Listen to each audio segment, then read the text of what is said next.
Hey, if you are wondering how you can go back on the Poco F8 Ultra, let me quickly show you all methods.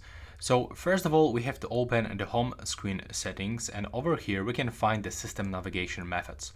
So if you are using buttons, then all you have to do is just to click on the button on the left upper corner. It will allow you to go back from every screen.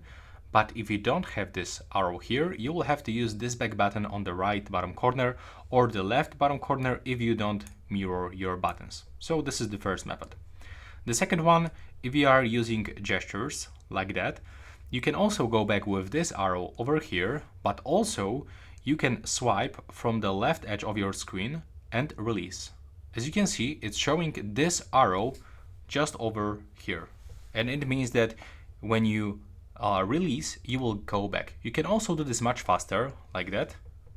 And you can do this from every part of your screen. So you don't have to actually move from this middle part.